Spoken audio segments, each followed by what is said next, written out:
नमस्कार मंडळी. तर हे बघा सकाळचं किती ढगाळ वातावरण आहे आणि असं वाटते प्रकृतीने ना नवीन नियम लागू केलेत की काय. उन्हाळ्यामध्ये पावसाचं वातावरण आहे. तर हे बघा किती छान आपले गहू पिकलेले आहे. आता कापणीचा टाईम आलेला आहे. तर वरून पावसाचं वातावरण आणि आम्हाला मोहर पण किती खराब होतं आहे पावसाच्या वातावरणामुळे. आणि आज ना पावसाच्या वातावरणामुळे ना आमच्याकडे लाईट पण नव्हती आणि नेमकीच माझ्या मोबाईलमध्ये चार्जिंग पण नव्हती.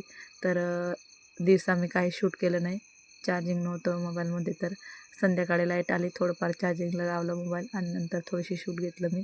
मस्त चहा बनवला होता, तो एन्जॉय केला. अभिचे पप्पा आले होते तर आणि भाज्या वगैरे घेऊन आले होते. पण ही वालपापडी तुम्ही बघताय, ती वालपापडी माझ्या माहेरून आहे. पप्पा आले होते दिवसा तर तेच घेऊन आले होते. हे म्हटलं आज संध्याकाळी रात्रीच्या जेवणामध्ये खिचडी बनवणार होते तर वालपापडी पिशवीमध्ये ठेवत होते मी. उद्या बनवणार आहे म्हणून. नंतर मस्त रात्रीच्या जेवणात खिचडी बनवली. अभिच्या पप्पांना हिरव्या वाटाण्यांची खिचडी मस्त खूप आवडते त्यांना.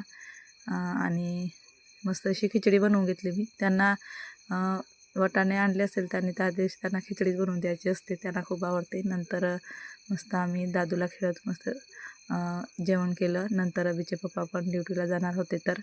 आणि असा गेला आजचा दिवस, बोरिंग असा गेला. लाईट नव्हती, चार्जिंग नव्हतं मोबाईलमध्ये. तर थोडाफार वेगळाच गेला. व्हिडिओ आवडला असेल तर लाईक करा आणि सबस्क्राईब फॉलो नक्की करा.